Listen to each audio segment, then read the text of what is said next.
possa projetar. O tema que o Senhor colocou para a gente essa manhã, né? E eu me senti muito tranquilo para... Coloca no anterior, por favor. Para estar falando sobre esse tema, quando o pastor Augusto virou para mim e falou: você já viu o seu tema? E é assim, deixa Deus te usar conforme a sua expertise, conforme a vontade dEle. A vontade dEle tem que ser sempre soberana na nossa vida. Amém, irmãos? E o nosso tema, então, pela essa manhã é a célula-tronco. Todos aqui sabem o que é uma célula-tronco? André, eu vou fazer uma breve introdução para a gente tentar entender a importância da célula-tronco na nossa vida, tá? A célula-tronco é uma célula primordial e essa célula ela tem capacidade de se transformar, preste atenção nessas palavras-chave, ela tem a capacidade de se transformar na grande maioria de células do nosso organismo.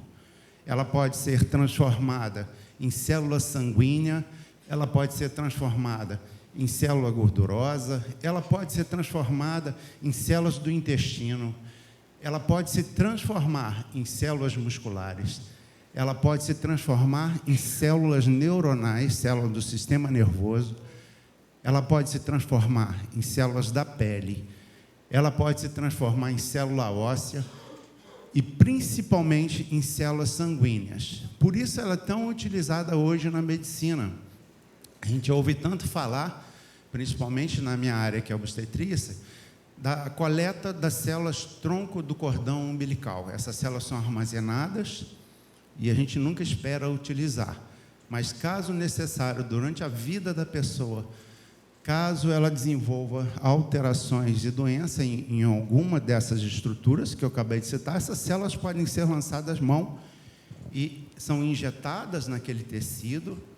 Segundo a observação, ela chega no local, reconhece o local e se transforma naquela célula primordial.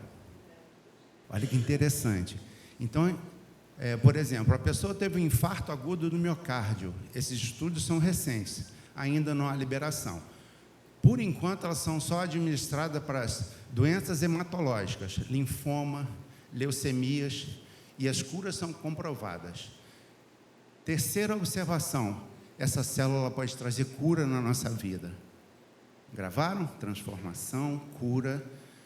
E aonde ela é administrada, ela tem essa capacidade de se adaptar e ser transformada em novas células. Então, no infarto agudo do miocárdio, eu tive um infarto, injetei as células, ali aquela parede que estava já em necrose, em dissolução, ela vai ser reestruturada. Olha que interessante. Paciente que tem um diabetes mellitus, vai injetar no pâncreas, esse pâncreas vai ser restaurado. Olha que maravilha. A tendência a ser o futuro da medicina. Mas eu não estou aqui hoje para falar de medicina. Eu estou aqui hoje para falar da transformação que o Espírito Santo pode trazer sobre a nossa vida.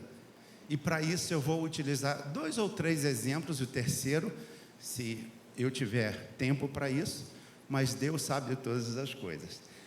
O primeiro exemplo que eu vou citar, a gente vai ler agora, o texto é um pouco grande, mas é um texto riquíssimo. Eu tenho certeza que a grande maioria das pessoas que estão aqui nessa manhã já leram e conhecem essa história.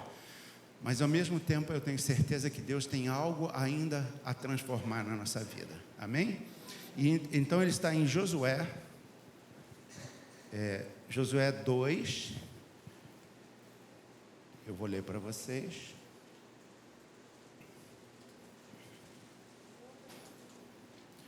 Do versículo 1 ao versículo 21. Vamos ler pausadamente. Me pediram para ser bem pausado hoje, então vamos lá.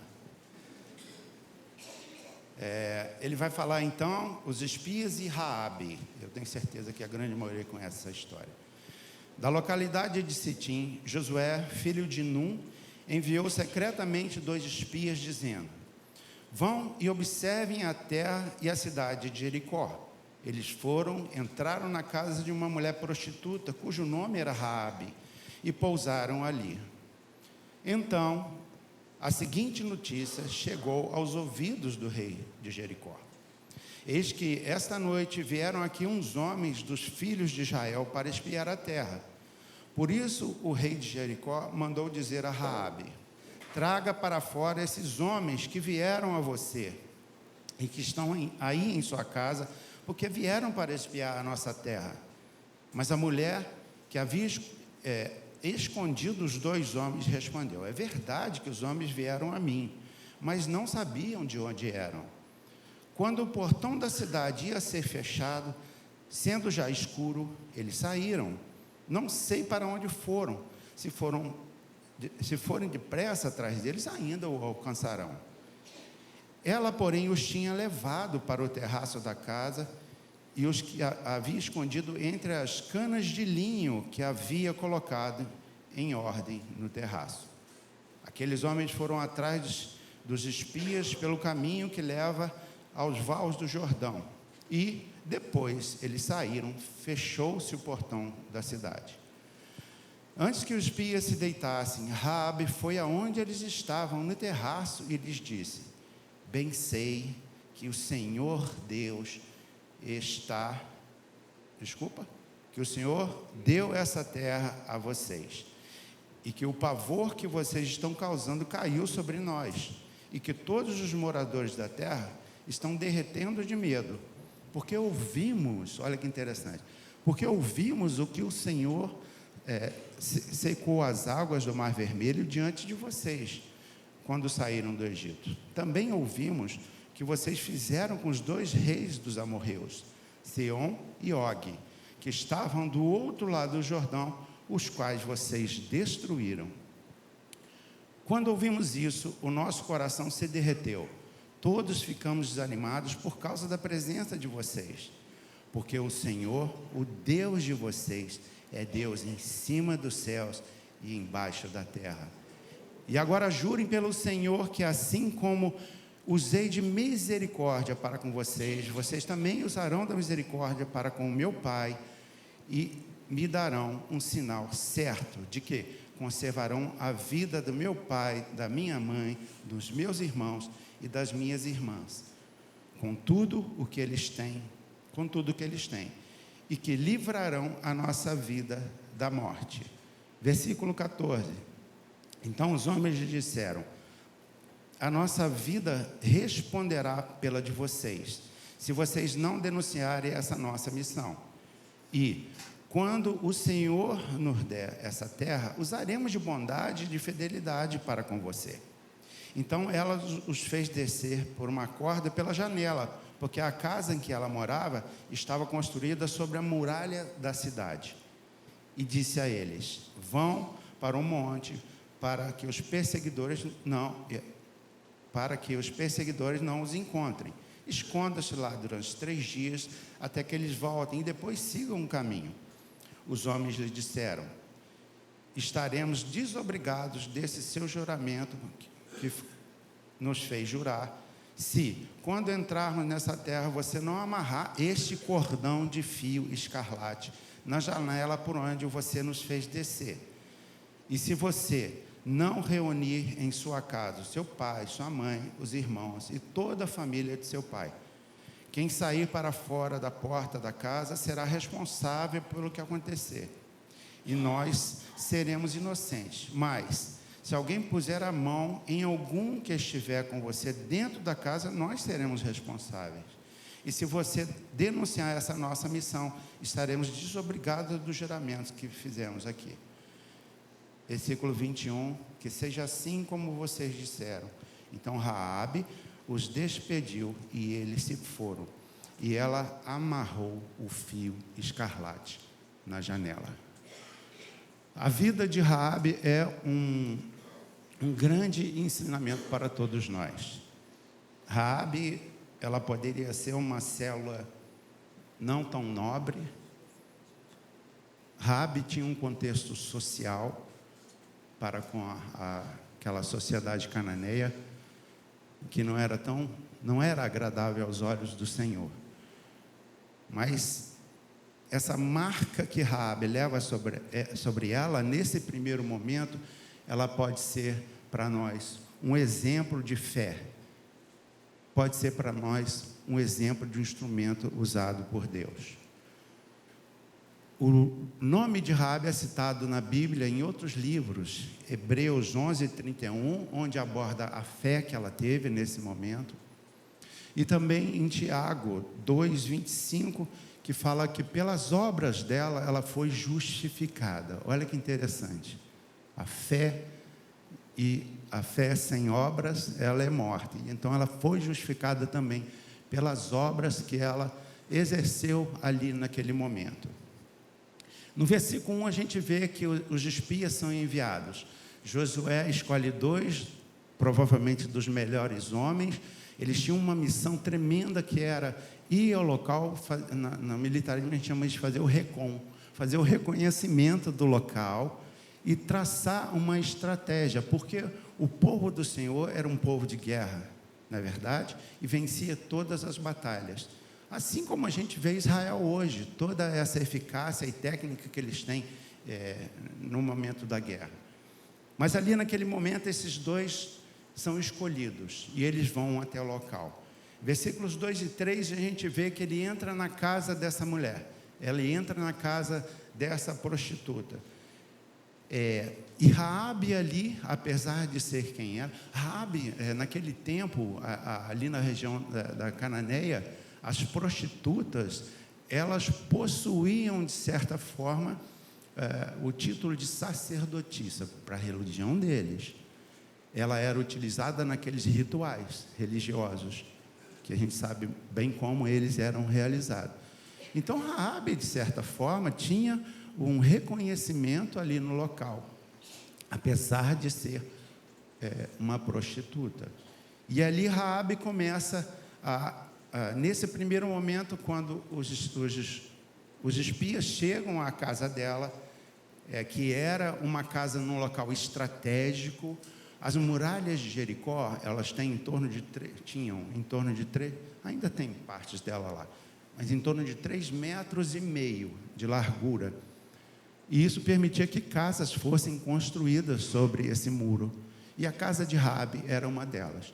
Então, estrategicamente, os espias enxergaram nessa casa um local para um acesso mais fácil. Eles não iam ser tão assim perturbados quando chegassem à casa de Raabe. A gente vai ver depois lá no versículo 11, que eu vou ler aqui para vocês, 2:11, que Raabe fala: quando ouvimos isso, o nosso coração se derreteu. Todos nós ficamos desanimados por causa da presença de vocês, porque o Senhor, o Deus de vocês, é Deus em cima dos céus e embaixo da terra. Raabe já conhecia quem era o Senhor de Israel, dos judeus. Raabe já conhecia, já tinha ouvido falar do poder de Deus e de todas as maravilhas, de todos os prodígios que Deus estava fazendo nesse processo de migração do povo dele até a terra prometida. Então Raabe, ela começa a sair nesse momento um pouco da cultura dela. Ela reconhece nos espias o Deus o qual eles serviam. E ali a estrutura de Raabe começa a ser transformada. A transformação se inicia na vida dessa mulher. Que coisa linda. Ela começa a reconhecer ali que ela estava do lado errado. Ela começa a reconhecer ali que ela estava em meio a uma idolatria. Ela começa a reconhecer que ela estava do lado oposto da verdade. E isso gera em Raabe o início de uma transformação. Mas mais do que isso, eu estava caminhando com o meu filho ontem. Aliás, eu fui caminhando terça para a academia, fui caminhando sábado para a academia com o meu filho, terça fui com a Isabela e sábado fui com o meu filho. E aí a gente ali naquele bosque de Cambuinhas, onde existem algumas pessoas que ficam por ali, ele comentou que quando ele estava caminhando ali com Pedro, o Ponce, eles encontraram alguns indigentes, e aí foram falar do amor de Deus para eles. Mas eles perceberam ali algo, uma limitação muito grande. Tudo que eles falavam não entrava na mente deles. Tudo. Alguns deles já tinham tido até experiência com Deus, mas tudo ali que eles foi falar, a semente não brotou ali. E aí a gente para um pouco para pensar nos nossos dias de hoje, enquanto a gente tenta levar a verdade, a palavra do Senhor, e ainda assim temos muita resistência. Eu creio que o orgulho tem sido um grande motivo de bloqueio na vida dessas pessoas, as quais ainda não aceitaram. Eu disse ainda porque eu creio que irá acontecer. E esse orgulho a gente pode enxergar também na vida de um grande homem da Bíblia. Eu acho que um dos maiores exemplos do Novo Testamento, que é na vida do apóstolo Paulo. Apóstolo Paulo, lá em Atos 9, 20, fala que Jesus é o Filho de Deus. E no versículo 9, 22, ele vira e fala: Jesus é o Cristo.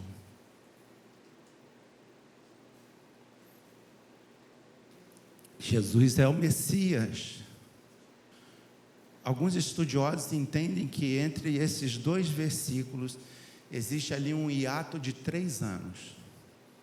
E aí, quando a gente vai à Bíblia, em Gálatas, eu vou pedir, por favor, André, para você projetar, Gálatas 1, de 14 a 18.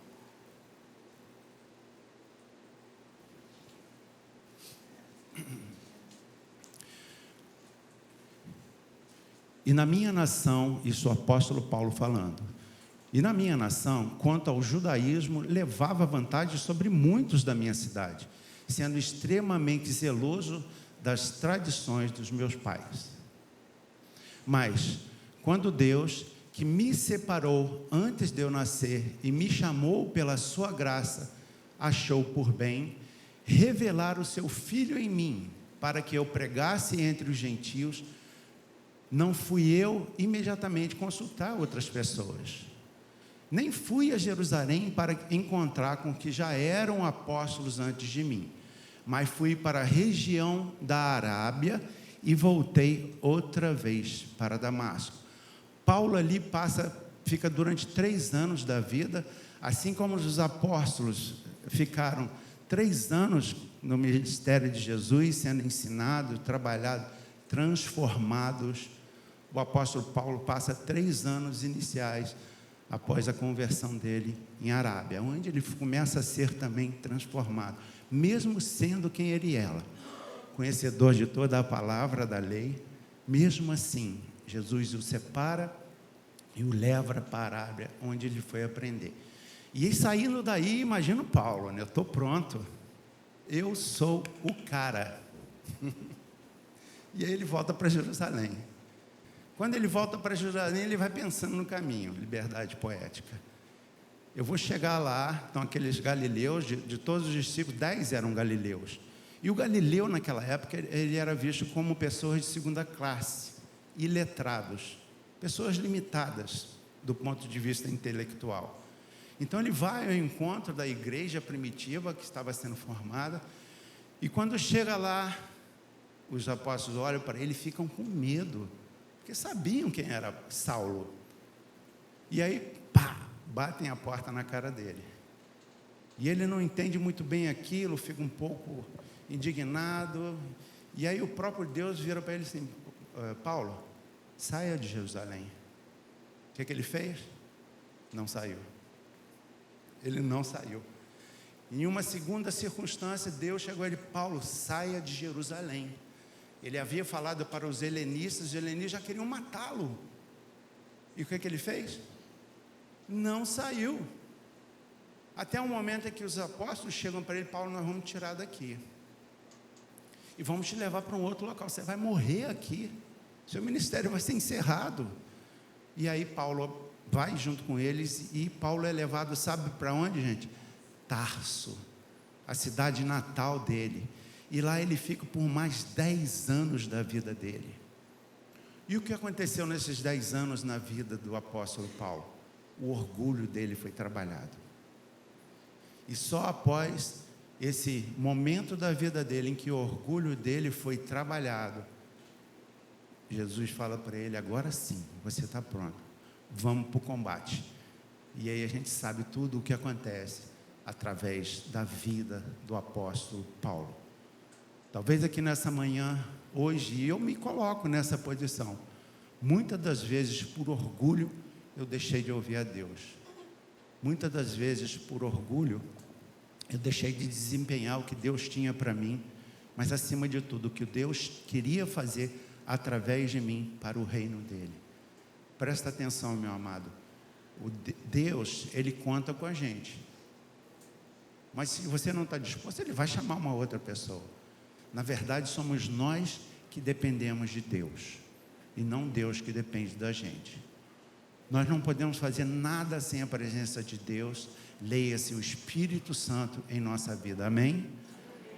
Se o Espírito Santo está comigo, eu vou ter êxito, eu vou fazer tudo em excelência. Paulo entende isso, porque Deus mostra para ele que quem precisava de alguém ali era ele de Deus. E aí o orgulho de Paulo foi transformado, foi trabalhado.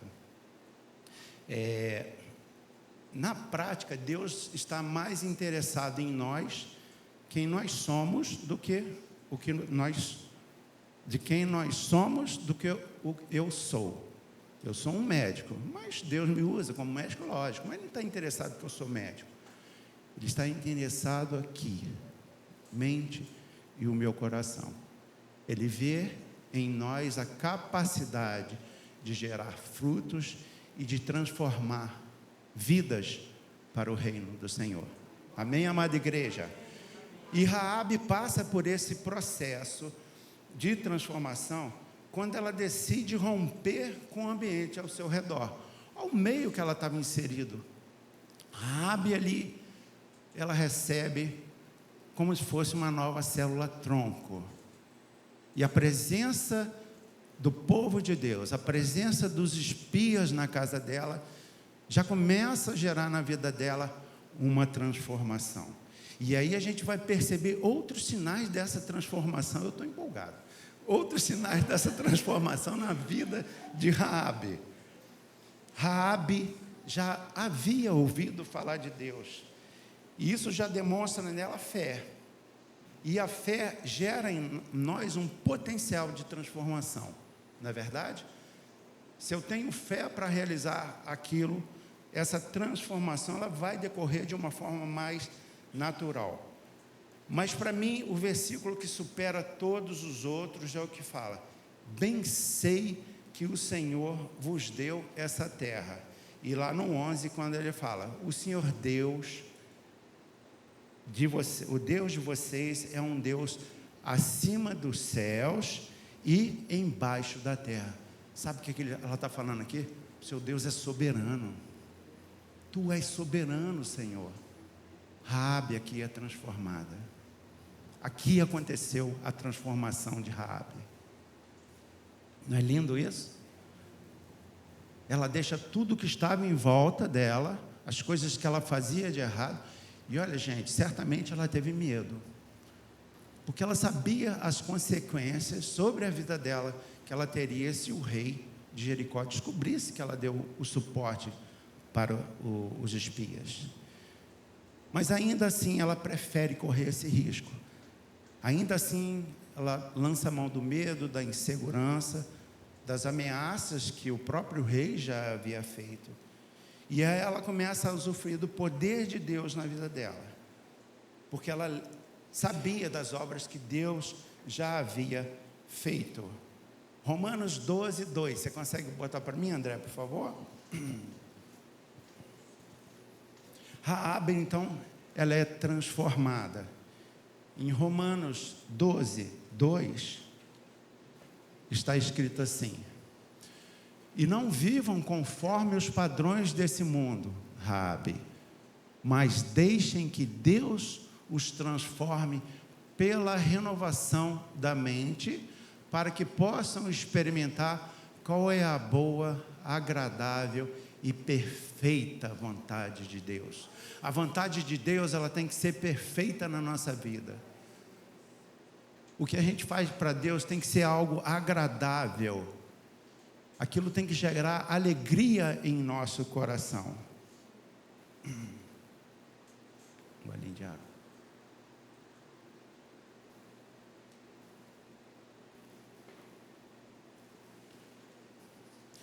Versículos 12 e 14 demonstra que Raabe toma essa decisão. E na verdade ali foi uma decisão do ponto de vista espiritual. Ela transforma a vida dela do ponto de vista espiritual. E eu gostaria de ler Atos 16,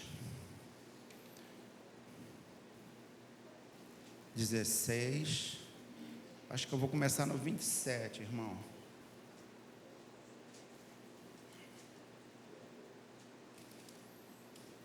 Isso. Não, eu vou começar até um pouquinho antes. Estamos juntos, pessoal? Aqui, o contexto é que Paulo e Silas estavam presos. Eles foram açoitados e presos logo a seguir. E aí, descreve no versículo 25 da seguinte forma: por volta da meia-noite, Paulo e Silas oravam, cantavam louvores a Deus. E os demais companheiros da prisão escutavam. De repente sobreveio tamanho terremoto que sacudiu os alicerces da prisão. Todas as portas se abriram e as correntes se soltaram. O carcereiro despertou do sono e, vendo abertas todas as portas, puxou a espada e já ia se matar. Ele era o responsável por esses presos. E se alguém fugisse, a vida dele seria retirada. Até que ele ouve uma voz e fala: não faça nenhum mal a si mesmo. Paulo falando para ele: estamos todos aqui. Versículo 29. Então o carcereiro, tendo pedido uma luz, entrou correndo e trêmulo, prostrou-se diante de Paulo e Silas. E depois, trazendo-os para fora, disse: senhores, o que eu devo fazer para que eu seja salvo? E eles responderam: creia no Senhor Jesus e você será salvo, você e toda a tua casa. Versículo 12 a 14, o que acontece é exatamente isso. Raabe ali sofre essa transformação, mas ela não fica satisfeita só com isso. Ela queria para a vida da família dela também, assim como nós queremos. Talvez aqui nessa manhã ainda tenhamos familiares, eu tenho, que ainda não reconheceu o senhorio de Jesus na vida deles.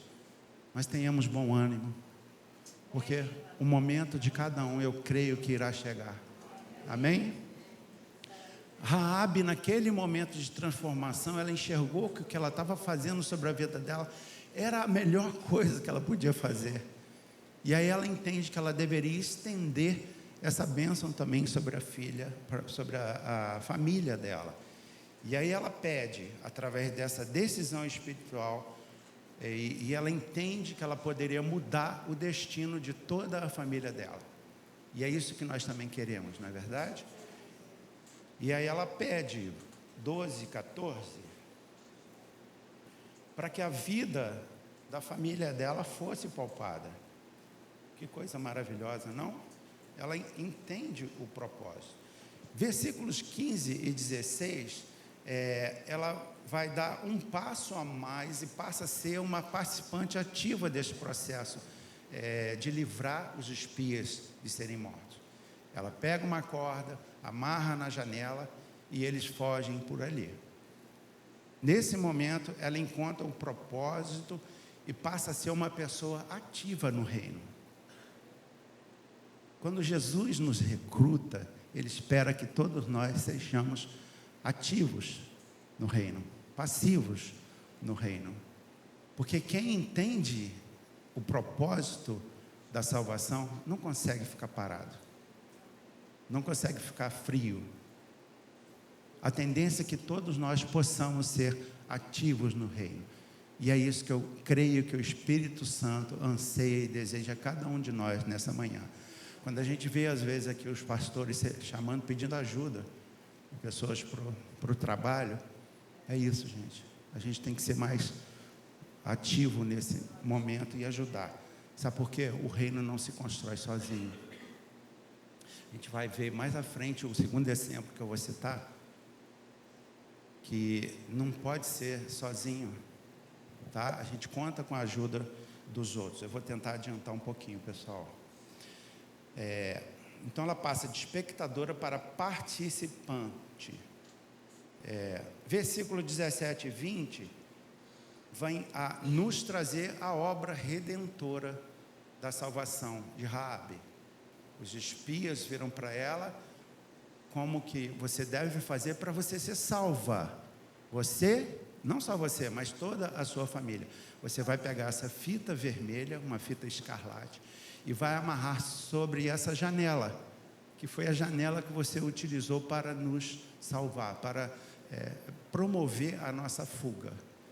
E não é novidade para ninguém, porque quando a gente vai, o fio escarlate quer dizer o sangue de Jesus. Quando a gente vai lá no Antigo Testamento também, quando o povo está para sair do Egito, Deus envia o anjo da morte, e esse anjo só não entrou nas casas as quais os umbrais estavam pintados com o sangue. O Antigo Testamento sempre tende a revelar a obra redentora de Cristo em nossa vida. E aqui é mais um desses exemplos. E esse cordão escarlate, então, quer dizer uma aliança. Deus de aliança, Deus de promessas. Esse fio escarlate, essa fita escarlate que significava para ela proteção, assim como foi proteção o sangue nos umbrais da porta. E mais do que isso, significava que ali naquela casa estavam pessoas salvas. O sangue de Jesus sobre a nossa vida traduz a salvação. E essa salvação, ela é individualizada. Amém? Na figura profética desses versículos, a gente enxerga claramente que isso traduz o sangue de Cristo. Deus sempre estabelece um sinal para que possamos manter a nossa esperança. E a nossa esperança é Ele. Não é isso? Nós esperamos que Ele volte, que Ele venha. Essa é a nossa esperança. Versículo 21. Perdi.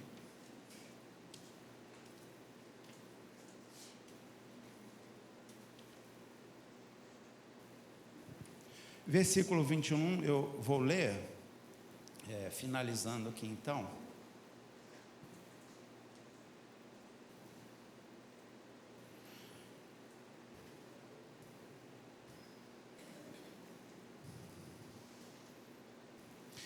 Ah,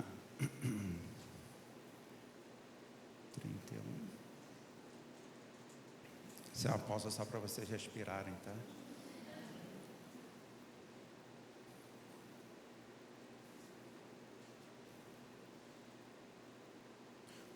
Obrigado, irmão, você me salvou.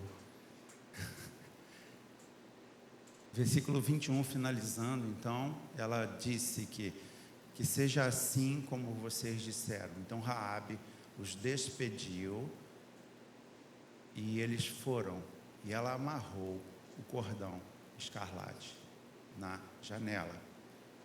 Raabe teve atitude, se posicionou. Eu quero isso sobre a minha vida.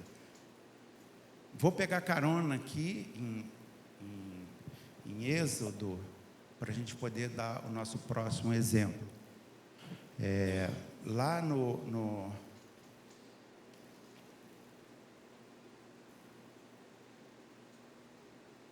antes um pouco desculpa, gente, eu vou lá em Josué 3, Josué 3,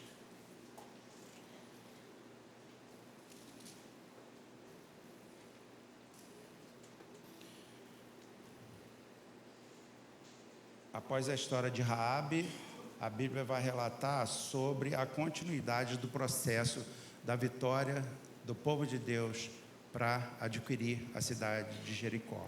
E aí todos conhecem muito bem essa história, mas aqui no versículo 5 do capítulo 3, Josué disse ao povo: santifiquem-se, porque amanhã o Senhor fará maravilha no meio de vocês. Versículo 6: e também falou aos sacerdotes, dizendo: levantem a arca da aliança e passem adiante do povo. E a arca da aliança, eu vou pegar ela aqui de reboque e vou para o nosso próximo exemplo. A gente vai falar sobre 2 homens transformados também, utilizados por Deus. Todos sabem quem é? Que ajudou? Bezalel e Aholiabe. Esse é o nosso próximo exemplo que nós iremos citar aqui agora.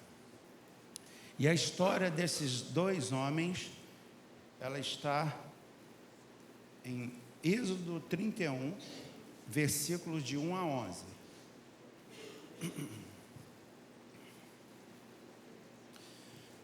Aqui também há um exemplo de transformação, não como foi na vida de Raabe. Raabe, a gente sabe que foi uma transformação radical da vida dela, não é isso? Quem era ela e quem ela passou a ser. Aqui, esses 2 artífices, eles já eram, de certa forma, usados por Deus, mas algo acontece também na vida deles. Acontece ali uma transformação capacitadora e também uma transformação espiritual, e é isso que a gente vai ver aqui através da palavra. Eles também podem ser enxergados como uma transformação decorrida através do Espírito Santo. E olha que revelação que a gente vai ter aqui no versículo 3. No versículo, vou ler então todos os versículos. Posso, pessoal? Eu gostei dali, irmão André. O Senhor disse mais a Moisés. 2: eis que chamei pelo nome Bezalel, filho de Uri, filho de Ur, da tribo de Judá, e o enchi do Espírito Santo. Veja que o Espírito Santo aí está com maiúsculo. E o enchi também de habilidade, de inteligência, de conhecimento de todo artifício, para elaborar desenhos e trabalhar em ouro, prata, bronze, para a lapidação das pedras de engaste, para entalho de madeira, para todo tipo de trabalho artesanal. Escolhi Aholiabe, filho de Aizamaque, da tribo de Dan, para trabalhar com ele. Também dei habilidade a todos os homens hábeis, para que façam tudo o que tenho ordenado. A tenda do encontro, a arca aí, do testemunho, o propiciatório que está por cima dela e todos os pertences da tenda. A mesa com seus utensílios, o candelabro de ouro puro com todos os seus utensílios e o altar do incenso. O altar do holocausto com todos os seus utensílios e a bacia com seu suporte. As vestes finamente tecidas, as vestes sagradas do sacerdote Arão e as vestes de seus filhos, para servirem como sacerdotes. O óleo da unção, incenso aromático para o santuário. Eles farão tudo segundo eu tenho ordenado. Gente, que maravilha, o cara faria de tudo. Sensacional, não é? Mas será que eles eram já assim? Certamente não. Algo acontece, uma transformação capacitadora acontece na vida desses 2 homens. E antes da gente aprender um pouco essa transformação, existem pontos aqui que devem ser ressaltados. O primeiro estão exatamente no versículo 1 e 2, que fala do chamado deles. Deus os chama pelo nome. Fenomenal isso, né? Será que Deus consegue chamar cada um pelo nome? Eu tenho certeza que sim. Amém? Só que para isso aconteça de uma forma bem natural, eu tenho que ter intimidade com esse Deus. Ele tem que me conhecer. Eu peço até desculpa aos irmãos que eu sou ruim de gravar nome.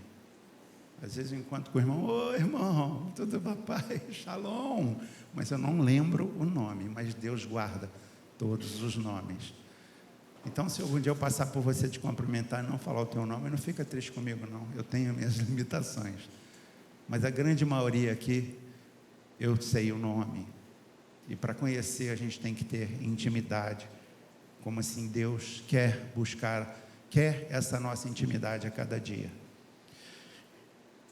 Deus estabelece então aqui um propósito na vida deles, e até porque Deus já conhecia essa identidade. Bezalel não era um sacerdote, Bezalel era um artesão.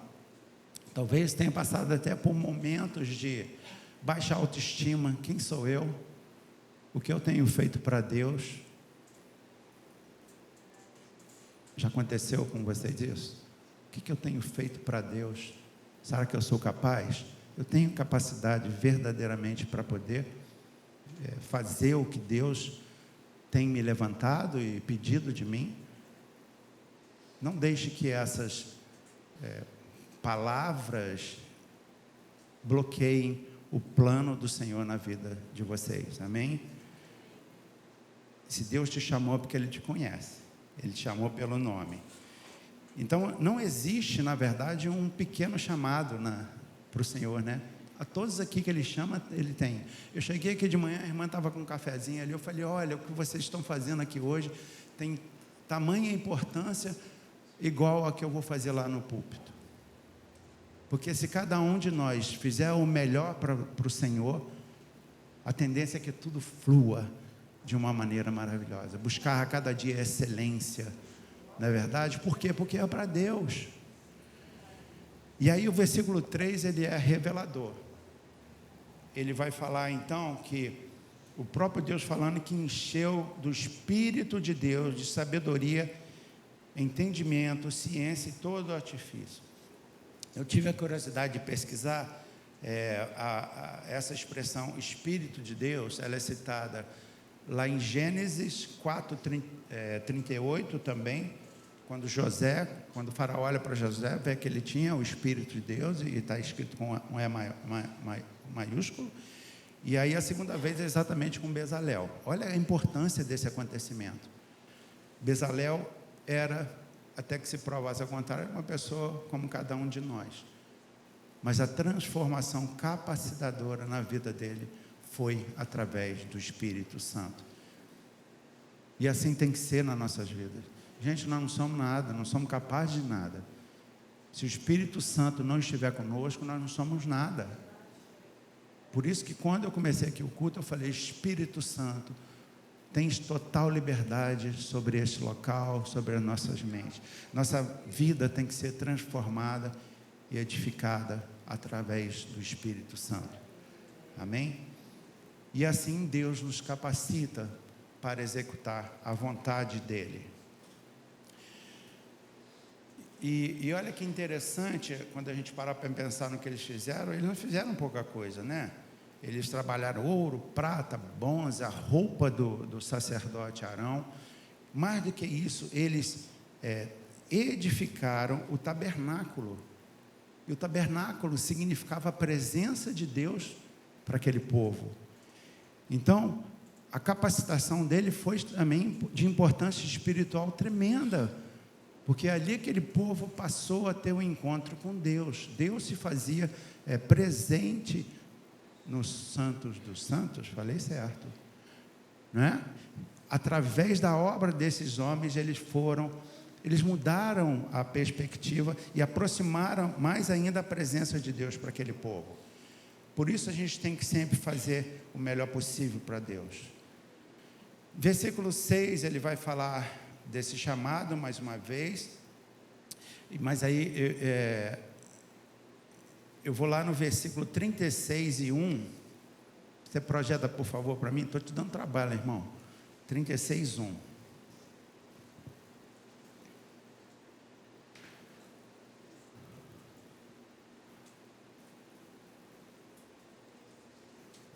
Êxodo 36, 1 fala, assim trabalhavam Bezalel, Aholiabe e todos os homens hábeis, quem o Senhor tinha dado habilidade, inteligência, para saberem fazer toda a obra para o serviço do santuário, segundo tudo o que o Senhor havia ordenado.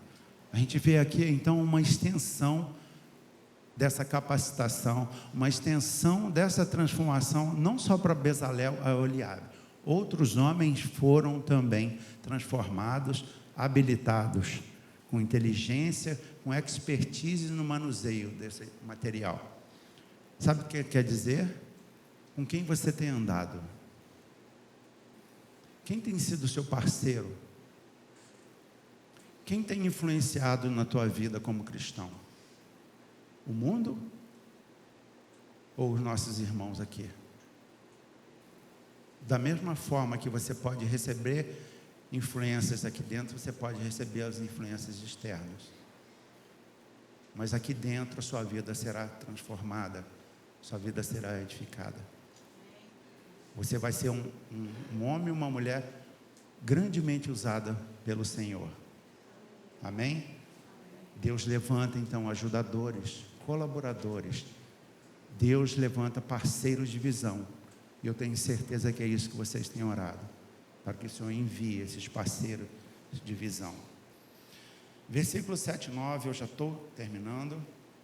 Vai falar exatamente sobre a construção da tenda, da consagração, da arca, do propiciatório, de todos os utensílios. E vejamos então que Bezalel não estava só construindo objetos, utensílios. Ele estava preparando um ambiente para a presença do Senhor. Eu sei que para cada um Deus deu um dom, Deus deu uma habilidade, mas todos nós somos importantes. Vocês do louvor trazem a presença do Senhor. Os professores, mas todos nós temos a importância, desde que seja ajeitar aqui o banco que estava torto, fazer o café, preparar a mesa da ceia. Tudo tem importância perante ao reino de Deus. E o mais importante, então, eu gostaria de finalizar com alguns comentários, como se fosse uma lição central desse texto. Deus nos chama pelo nome. Ele capacita cada um de nós. Para isso basta você querer. Eis-me aqui, Senhor, eu quero. Ele coloca parceiro, Ele coloca irmãos, Ele coloca pessoas para nos ajudar nesse processo. Ele nos dá habilidades. E após tudo isso, Ele nos entrega o propósito. Amém? Assim foi na vida de Bezalel e Oliabe. E assim como uma célula-tronco pode se transformar em diferentes funções, Deus também pode desenvolver dentro de nós capacidades que ainda nem existam. Você nem imagina o que Deus pode fazer através da sua vida. Esteja atento ao que o Senhor tem falado. Esteja atento ao que Deus quer fazer através da sua vida. Minhas últimas palavras, não vai dar tempo, eu ia falar também de Paulo, mas não há tempo, mas eu gostaria de ler o que provavelmente foi também as últimas palavras do apóstolo Paulo. Aqui ele já se encontrava preso em Roma, está em 2 Timóteo 4, coloca no 7, deixa eu abrir aqui também.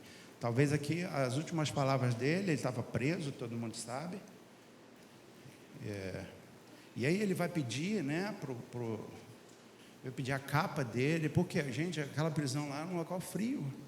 Eu tive a oportunidade de ir nessa prisão em Roma, onde ele ficou preso e depois foi martirizado. Que lugar frio. Ele pede a capa, né? Tragam minha capa. Foi por isso que ele pediu. Mas ali também ele vai proferir talvez as últimas palavras. Eu queria abrir também.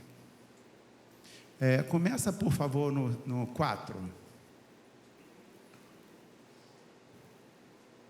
5. Ali ele está descrevendo. Traga a capa, traga-me os pergaminhos. 6. Quanto a mim, últimas palavras dele, e as minhas também.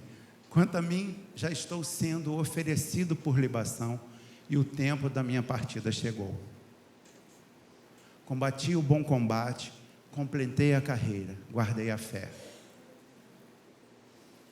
Desde agora me está guardada a coroa da justiça que o Senhor, reto e justo juiz, me dará naquele dia, e não somente a mim, mas também a todos que amam a sua vinda. Que possamos estar a cada dia à busca dessa coroa, a sermos recebidos pelo Senhor Jesus. Amém? Esse é o desejo no meu coração para a nossa congregação, para a nossa cidade, para o nosso estado, para o nosso país, para o mundo.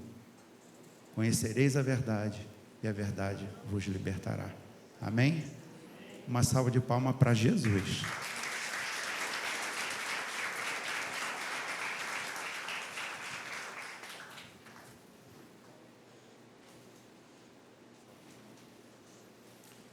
Bom, finalizando dois textos como esse, eu não posso deixar agora de abrir um momento para orarmos.